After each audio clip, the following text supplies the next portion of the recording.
Juan-juah,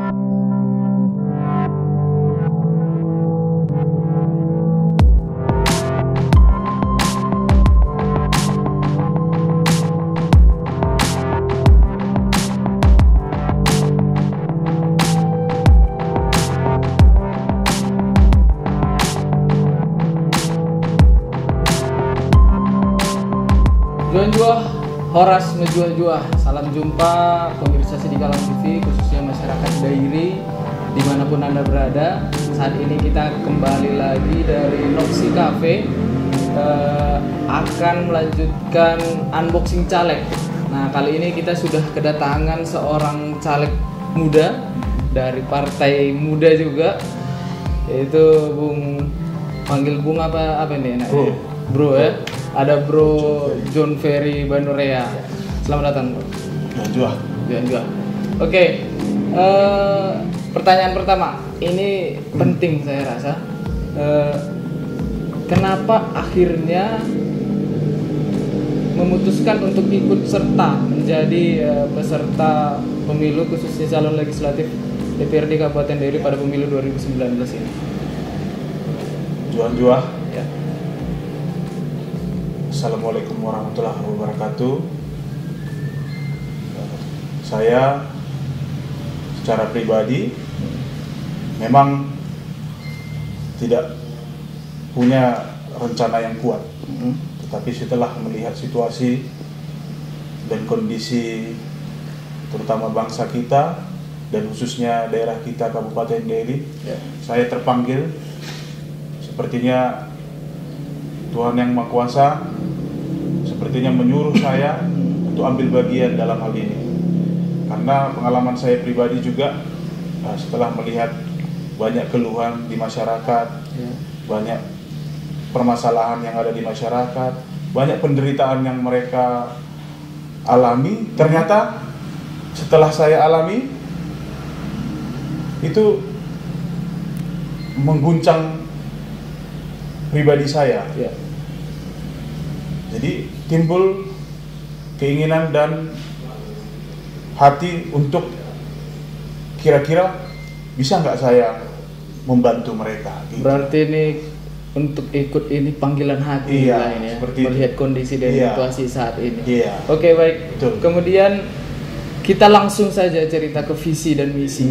Saya lihat dan di awal pun sebenarnya yang menarik dari seorang John Ferry Banurea itu adalah ketika dia bilang gajiku untukmu. Nah, itu kan kalau kita lihat perdebatan di medsos, sering mereka nanya, ini maksudnya gimana? Gaji yang mana? Mungkin bisa dijelaskan sedikit. Ya, memang dalam hal ini saya berangkat dari pribadi yang bukan orang yang mampu secara finansial maupun mampu secara harta lah. Tapi di sini saya mau katakan bahwa untuk menjadi seorang calon legislatif itu sebenarnya itu masalah hati. Masalah hati, apakah mau membantu orang lain, apakah mau menolong orang lain. Itu aja. Jadi gajiku untukmu itu memang itu sengaja saya buat untuk pertama memang menarik perhatian orang lain, memang secara marketing ya, menarik perhatian orang lain, bagaimana supaya orang tertarik. Tapi di sisi lain, saya dengan jujur mengatakan bahwa itu jika memang kelak nanti saya terpilih, memang gaji ini akan saya berikan. Masalah dibilang persentasenya, berapa yang bisa saya kasih? Apakah 100%? 100%. 100% saya kasih ke masyarakat yang membutuhkan, seperti misalnya orang sakit, seperti misalnya orang yang tertimpa bencana alam, kebakaran, orang-orang jompo, kalau ada misalnya gereja atau masjid atau sekolah yang memang sangat-sangat membutuhkan, kenapa tidak? Karena saya pikir kalau untuk saya pribadi, saya menganut hidup sederhana. Jadi sederhana, jadi kalau kita sudah menganut hidup sederhana, ya kita mungkin akan, kalau kita lebih sedikit, kita bisa bantu orang lain. Seperti itu, Pak. Kira-kira apakah itu langsung, kalau bahasa kitanya kan dalam mentah, atau ada program khusus jadi dalam penyalurannya? Gini, memang dalam penyalurannya itu ya itu teknis saja. Misalnya kayak seperti misalnya orang sakit, ya kalau memang dia butuh dana, misalnya pengobatan atau dia nggak bisa keluar dari rumah sakit, gara-gara dana nggak ada ya kita bantu cash. Tapi kalau misalnya ada anak sekolah, dia rajin bersekolah, dia mau semangat, tapi gara-gara dia nggak punya baju, nggak punya buku, ya kita bantu pengadaan bukunya. Nah untuk anak-anak yang misalnya lulus SMK, lulus SMA di Sidikalang ini sebentar lagi mau lulusan, nah kita bingung ini mau ngapain nih mereka. Ya kita kasih program kepada mereka. Nah, kasih program, apakah program pelatihan seperti pelatihan komputer, apalagi di bidang saya adalah industri kreatif ya, tukang reklame atau sablon, ya kita latih nyablon, kita buat mereka bisa mandiri nantinya gitu. Nah seperti teman-teman Bro Angkat sendiri juga punya kreativitas yang sangat luar biasa ini, kita bisa nanti sinergi. Apakah ada kan pelatihan seperti apa yang akan mengangkat hobi mereka, mengangkat semangat mereka seperti itu. Ini masih dari kontrak politik ini, karena kan ini yang bakal ditagih ketika Anda memenangkan satu kursi lah di DPRD. Jika korupsi, aku siap mundur. Apa jaminan yang Anda berikan kepada masyarakat, yang Bung berikan kepada masyarakat, kalau Bung bakal menepati janji ini? Ya, secara pribadi memang saya buat itu membuktikan bahwa saya sungguh-sungguh, membuktikan bahwa saya berani.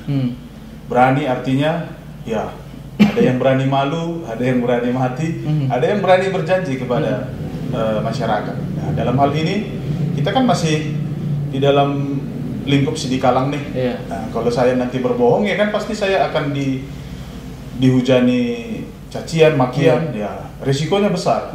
Orang tua saya, mertua saya, istri saya, keluarga saya. Jadi ada resiko yang sebenarnya bisa saja terjadi kalau saya berbohong atau tidak menepati janji. Ada hukum sosial. Hukum sosial itu lebih besar daripada hukuman di LP sana. Di LP bisa makan, bisa makan tidur. Tapi kalau hukum sosial dikucilkan, diejek, wah bagaimana? Jadi saya percaya dan mohon berikan kesempatan kepada saya akan mengemban kepercayaan masyarakat Dairi. Jika nanti saya terbukti korupsi, ya saya siap mundur. Secara garis partai pun sudah dinyatakan Ketua Partai Grace Natali bahwa kalau kami korupsi ya jangankan kami, langsung akan dipecat.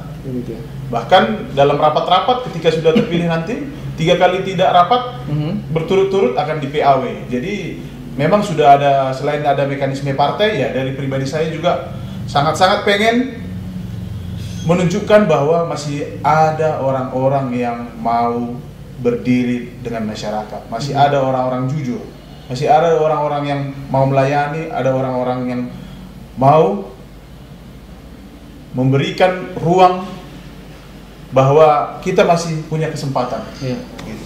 Sebelumnya memang dari saya waktu sebelum pendaftaran caleg ini pun sudah mengkonsep sebuah penawaran kepada masyarakat seperti jika korupsi aku siap mundur. Nah ini kan selama ini kan kadang-kadang ada orang sudah terbukti korupsi ternyata masih menjabat, nah ternyata masih bisa melakukan perlawanan hukum atau seperti apa. Tapi saya dari pribadi ya kalau masyarakat sudah tidak percaya ngapain lagi sih? Ya sudah mundur saja.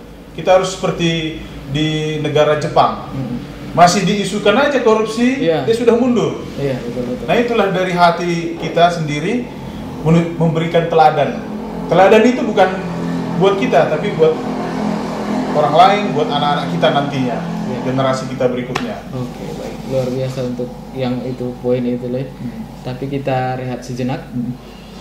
Pemirsa Sidikalang TV, setelah jeda berikut kita masih akan kembali di Unboxing Caleg. Rabu 17 April 2019, rakyat Indonesia memilih Presiden dan Wakil Presiden serta anggota DPR, DPD, dan DPRD. Undang-Undang Nomor 7 Tahun 2017 adalah dasar penyelenggaraan pemilu serentak 2019. Indonesia mencatat sejarah baru, menggabungkan 2 jenis pemilu dalam satu waktu secara bersamaan. Ayo ke TPS, Rabu 17 April 2019. Pemilih berdaulat, negara kuat.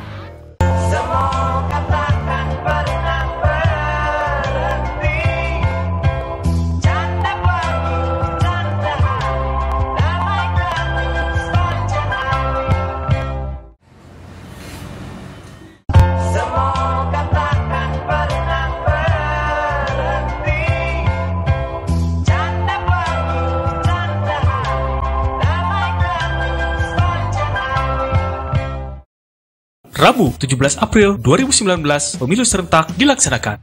Di dalam tempat pemungutan suara atau TPS, kita akan diberikan 5 surat suara untuk dicoblos. Surat suara warna hijau untuk memilih DPRD Kabupaten Kota. Surat suara warna biru untuk memilih DPRD Provinsi. Surat suara warna merah memilih DPD RI. Surat suara warna kuning untuk memilih DPR RI. Surat suara warna abu untuk memilih Presiden dan Wakil Presiden. Ayo ke TPS, Rabu 17 April 2019. Pemilih berdaulat, negara kuat.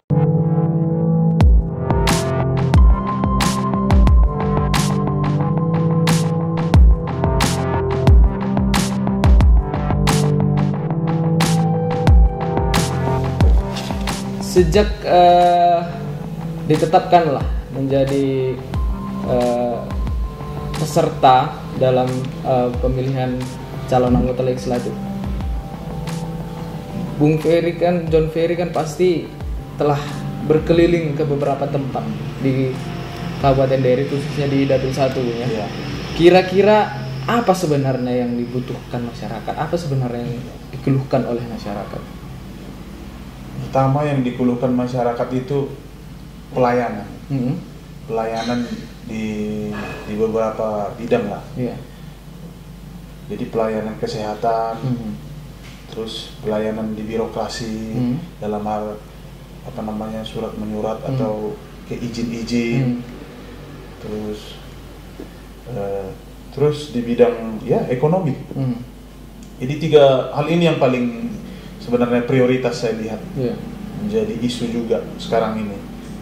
Jadi dalam hal kesehatan memang harus banyak yang perlu kita perbaiki bersama-sama di bidang kesehatan, terutama di rumah sakit. Perlu ada perubahan yang signifikan, perlu ada orang-orang yang sedang menjabat tersebut perlu keinginan yang kuat untuk memberikan yang terbaik, seperti itu. Apalagi belakangan ada banyak keluhan ya soal pelayanan di rumah sakit ya. Pelayanan rumah sakit ini selalu muncul, reda muncul. Nah ini kalau sudah sering kali muncul, kita harus punya strategi. Kita bersama masyarakat luas harus punya strategi bagaimana supaya meminimalisasi kejadian-kejadian tersebut. Karena apa? Kalau hal tersebut terjadi sama kita, alangkah sedihnya kita. Jadi saya sendiri sudah merasakan menginap di rumah sakit umum kita yang kita cintai itu memang perlu banyak perbaikan. Dan jangan kita biarkan rumah sakit itu artinya berpikir sendiri. Mari yang punya pemikiran, yang punya capability, yang punya kemampuan, coba berikan solusi. Kalau yang duduk di DPR sekarang, coba kalau bisa menginap dulu di situ, bagaimana sih rasanya? Saya nggak tahu apakah mereka sakit langsung ke Medan atau seperti apa, rumah sakit internasional seperti. Coba kita nikmati dulu. Nah di situ akan kita dapatkan bagaimana dan apa yang harus kita perbaiki. Itu di kesehatan yang sangat urgent.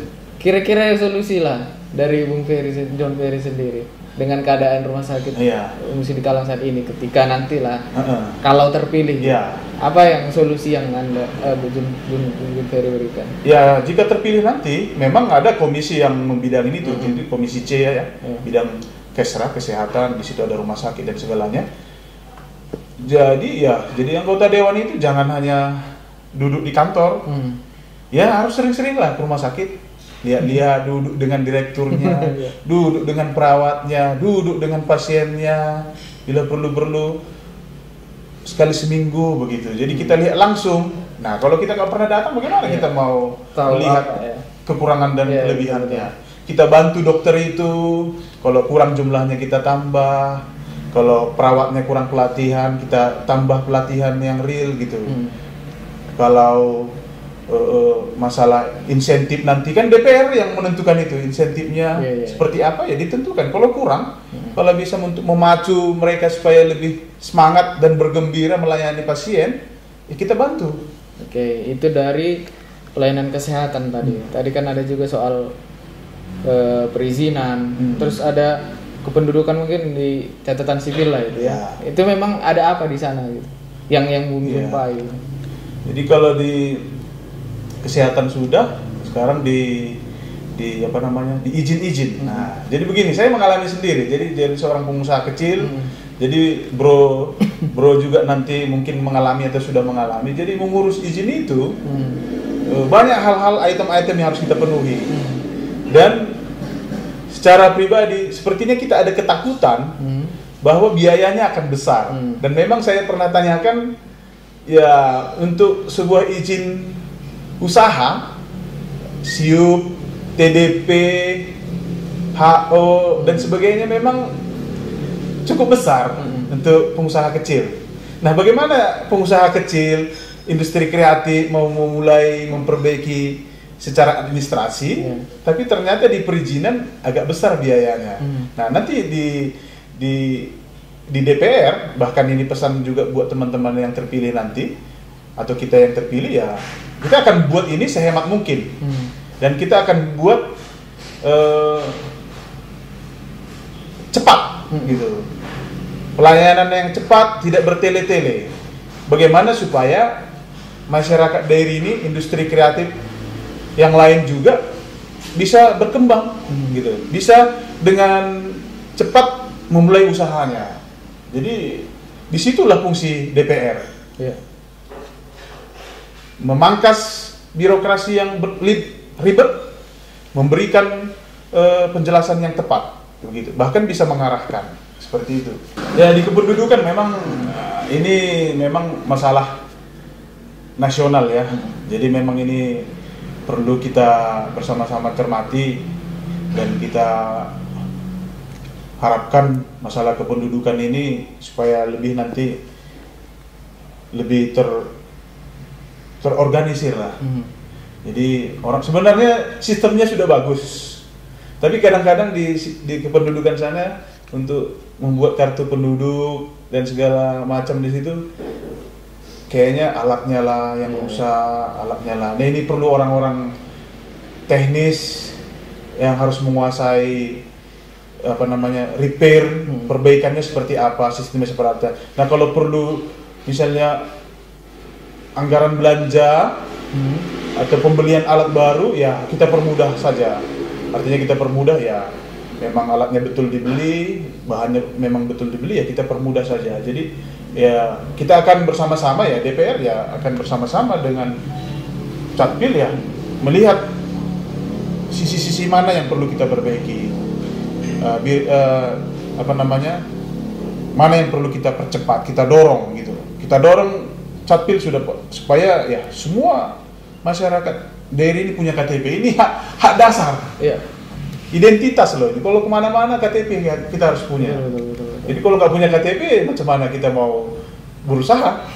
Macam mana kita mau pinjam uang ke bank? Nggak punya KTP, seperti itu. Jadi kita akan permudah nanti ketika kita nanti kelak di DPR, ya kita akan bantu. Artinya di sini jadi DPR itu, anggota dewan jangan hanya duduk dan mendapatkan laporan, terjun. Kita bantu masyarakat. Di mana kesulitannya? Karena jadi DPR itu bukan menjadi seorang pejabat menurut saya.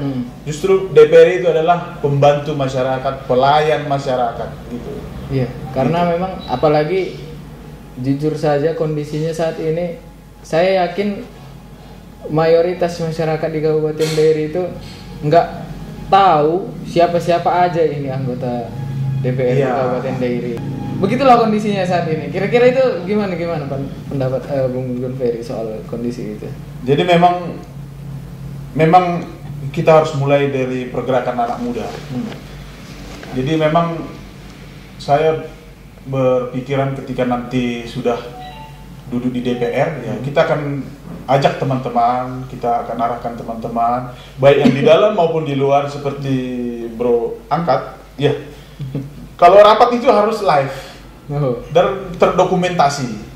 Terdokumentasi artinya ya ada filenya, ada dokumennya. Kalau terjadi satu hal bisa dicari lagi gitu. Nah, ini akan kita ajak anak-anak muda. Kita ajak anak-anak muda yang punya capability untuk itu.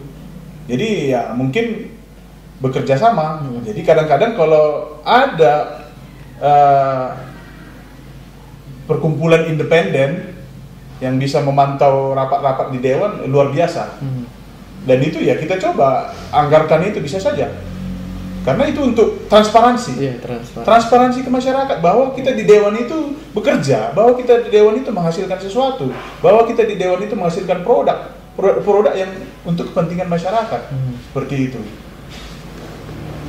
Terus kira-kira lah gitu kan, Anda kan datang dengan ide segar dan pemikiran baru lah, gitu. Mudah-mudahan ketika Anda terpilih nanti jadi anggota dewan, ini nggak hilang. Betul. Dan saya yakin ada sebuah sistem yang berjalan di sana, dan itu bisa saja tidak sesuai dengan pola pikir Anda gitu.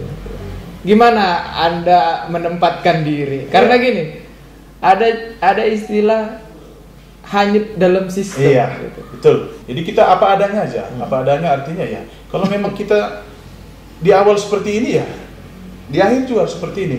Seperti itu. Jangan nanti kita berubah gitu karena keadaan. Yang di DPR itu memang ada keputusan DPR itu kan kolektif kolegial. Terus ada keputusan juga antar praksi-praksi. Jadi kadang-kadang karena kita sendiri, kadang-kadang suara kita tidak didengar. Ya, kita akan berusaha. Makanya di awal saya bilang, ya kita akan transparan. Bila perlu rapat-rapat itu live, sehingga ketahuan siapa yang sebenarnya bermain di dewan-dewan itu. Siapa yang bermain dengan kepentingan rakyat, siapa yang bermain dengan uang-uang rakyat, seperti itu. Jadi ya kalau kita sudah berusaha keras dan dilihat masyarakat kita membela kepentingan mereka, biar rakyat yang akan menghukum, biar rakyat mengambil alih. Karena apa? Itu rumah rakyat. Rabu 17 April 2019, rakyat Indonesia memilih Presiden dan Wakil Presiden serta anggota DPR, DPD, dan DPRD. Undang-Undang Nomor 7 Tahun 2017 adalah dasar penyelenggaraan pemilu serentak 2019.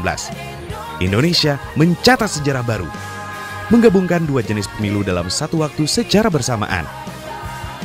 Ayo ke TPS, Rabu 17 April 2019.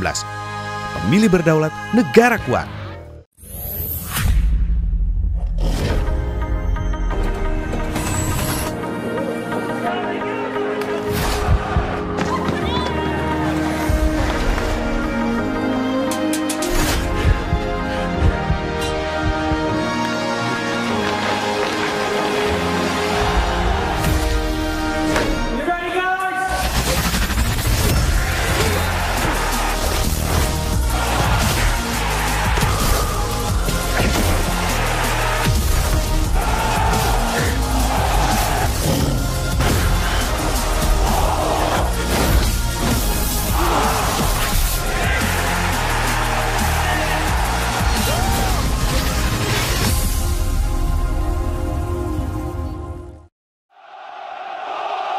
Rabu 17 April 2019, pemilu serentak dilaksanakan.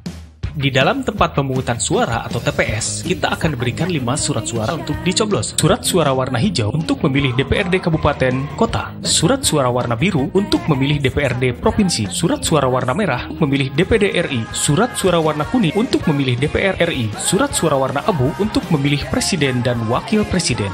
Ayo ke TPS, Rabu 17 April 2019. Pemilih berdaulat, negara kuat. Rabu 17 April 2019, pemilu serentak dilaksanakan.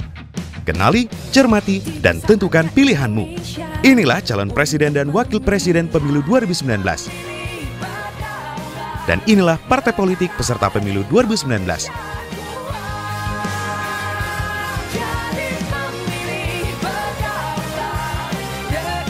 Ayo ke TPS, Rabu 17 April 2019. Pemilih berdaulat, negara kuat.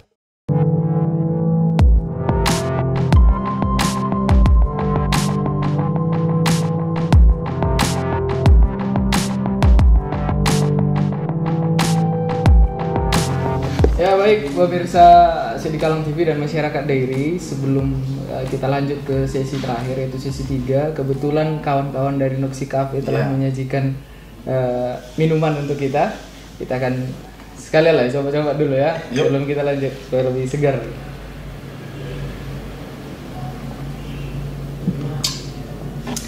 Oke, Luar biasa. ya. Oke deh, Bung John Ferry, kita udah ada di sesi 3. Sebenarnya di sesi 3 ini formatnya, saya akan memberikan pertanyaan singkat, dan Anda pun harus menjawab dengan cepat. Gitu. Oke. Kita mulai ya. Baik, yang pertama, Bung. Ketika Anda terpilih menjadi anggota dewan nanti, Anda lebih memihak kepentingan masyarakat atau kepentingan partai? Kepentingan masyarakat, pasti. Kepentingan masyarakat. Oke. Ketika nanti Anda terpilih menjadi anggota Dewan Perwakilan Rakyat Kabupaten Dairi, Anda yakin tidak akan korupsi? Saya yakin. Apa garansi yang bisa Anda berikan kepada saya masyarakat? Takut kepada Tuhan, Pencipta. Jadi, dan setiap agama mengatakan korupsi itu dosa, haram.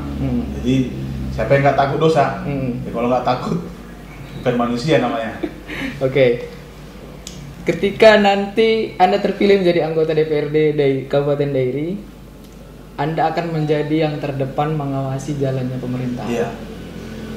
Oke? Iya. Oke.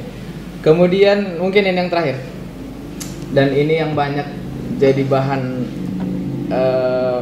pembahasan di masyarakat sekarang. Apa pendapat Anda soal TTR? Akhirnya soal money politik. Jujur, muncul juga pertanyaan itu. Di akhir ya, mengenai TTR, saya pribadi menyatakan tidak melakukan money politik, karena saya percaya kos politik memang tinggi. Nah, kalau kita sudah di awal memberikan kepada masyarakat, TTR ini bahasa lainnya menyogok. Jadi kita udah sogok masyarakat duluan. Ya, namanya masyarakat udah kita sogok untuk memilih kita dan kita duduk, ya nanti suatu saat begitu kita duduk, masyarakat komplain kepada kita, ya kan sudah dibayar. nggak perlu ada komplain lagi. Nggak perlu, sudah dibayar. Sudah sekian ratus juta habis loh, Pak, Bu. Jadi mohonlah gitu. Jadi mungkin pun kantor atau ruangan dewan tersebut pun akan tertutup rapat. Nah, jadi saya berjanji, saya tidak di semua kepercayaan kita menyatakan bahwa korupsi, menyogok itu dosa, ya kita hindarilah. Jadi bukan itu satu-satunya jalan untuk kita duduk. Dengan kita memberikan perhatian kepada masyarakat, dengan kita jujur, dengan kita bukti nyata turun ke masyarakat, saya pikir itu sudah menjadi modal juga. Karena ada track record sebelumnya sebenarnya yang bisa dilihat masyarakat itu.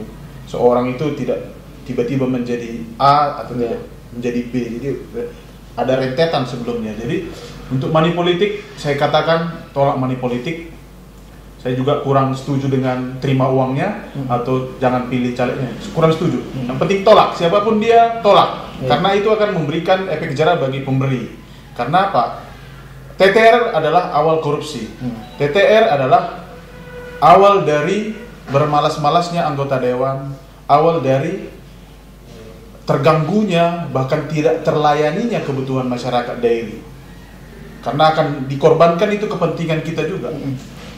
Tapi kan kira-kira masyarakat Dairi udah siap belum dengan menolak TTR? Atau banyak yang bilang itu sebenarnya udah gak penting, masyarakat Dairi udah cerdas. Dan betul udah cerdas nggak kalau soal TTR ini? Sebenarnya untuk di tingkat Kota Sidikalang sudah cerdas. Tinggal bagaimana agak di pelosok ya, di desa-desa yang memang karena kurangnya informasi, kurangnya membaca dan kurangnya pengetahuan, akhirnya mereka ya itu udah biasa, udah lumrah gitu. Dan praktek-praktek itu ya sering terjadi di lingkungan mereka. Nah, kita sih mendorong, kita sih sosialisasi supaya hal itu semakin menurun. Itu buktinya kita turun ke masyarakat, sosialisasi. Pak, tolong janganlah memilih, atau tolonglah tolaklah politik uang itu, karena sebenarnya itu udah korupsi di awal, udah praktek korupsi itu di awal. Jadi ya nanti ya dia memulai korupsi kedua, ketiga dan seterusnya. Jadi kapan lagi nanti pelayanan kesehatan, jalan-jalan kita, peningkatan pertanian kita mereka mau bantu kalau mereka sudah korupsi. Jadi kita bantu sama-sama bekerja, kita minimalisir tingkat korupsi ini, tingkat TTR, tingkat money politik kita tolak sehingga caleg tersebut merasa malu dan pulang. Seperti itu. Okay. Seberapa itu soal TTR, money politik atau Toguro sebenarnya kan. Saya juga di awal nggak tahu apa Toguro. Biasanya kalau pesta-pesta ada Toguro ya kan. Oke. Sampai sejauh ini melihat perkembangan sejak Anda mulai turun ke masyarakat gitu, melihat kondisi masyarakat, perjuangan Anda untuk mencoba memenangkan satu kursi di DPRD Kabupaten Dairi, seberapa yakin Anda akan berhasil? Ya, kita kan berusaha berikhtiar, biar Tuhan lah yang menentukan, dan kemudian ya masyarakat juga yang menentukan. Kita kan tawarkan anak muda yang mau bekerja, mau membantu mereka, mau bekerja dengan mereka. Jadi dengan sudah belusukan ke masyarakat ya mereka akan melihat mana sebenarnya caleg-caleg yang jujur, caleg-caleg yang memang benar-benar niat mau mendampingi mereka, membantu mereka. Jadi saya pikir masyarakat lihat lagi, pikirkan kembali, jangan gara-gara TTR atau serangan pajar jadi menggelapkan kita 5 tahun ke depan. Kita sendiri yang akan menjadi korbannya. Jadi saya pribadi, John Ferry Banurea dari PSG berjanji akan mengemban amanat rakyat. Saya janji akan amanah. Karena apa? Ya, sudah menjadi visi dan misi saya untuk membantu, menolong, dan bersama-sama dengan masyarakat untuk kemajuan daerah. Mungkin pesan terakhir lah kepada masyarakat, apalagi khususnya di 17 April ya kan. Mungkin langsung ke cara aja, ke sini. Iya. Bagi pemilih kami yang ada di Dairi, pilkada ini, pilcaleg sebentar lagi akan berjalan 17 April. Mohon doanya buat saya, John Ferry Leonardo Banurea dari Partai PSI nomor 11 Dapil 1 Sidikalang, Sitinjau dan Sinehu. Kiranya 5 menit di TPS, pastikan untuk memilih orang yang tepat untuk menjadi pelayan Anda, menjadi pembantu Anda di DPRD Kabupaten Dairi. Jangan sampai salah pilih, menyesal kemudian tidak ada arti gara-gara uang sedikit saja, tapi pelayanan serta kesejahteraan kita akan terhambat. Jadi saya mohon doanya, saya mohon pilihannya, kiranya Tuhan Yang Maha Esa menyertai kita semua. Shalom, juang-juang. Wassalamualaikum warahmatullahi wabarakatuh. Gak perlu nomor 11 gitu. Oh iya. Perlu gak? Bisa gak apa sekalian? Pilih partai anak muda, partai milenial, partai yang akan mendudukkan posisi DPR itu pada posisi yang sebenarnya. Posisi DPR adalah untuk menjadi pelayan rakyat, pembantu rakyat, bukan untuk menjadi pejabat rakyat. Jadi pilih partainya nomor 11, nomor 2. Liasate juah-juah. Oke. Baik, luar biasa Bung John Ferry Banurea ini. Dia juga sudah cerita siapa dia, apa yang akan dilakukannya, apa yang dijanjikannya. Semua kita sudah tahu. Saya Ikram Angkat dari Noxi Cafe mengakhiri unboxing caleg kali ini. Juah-juah Horas, ngejuah-juah.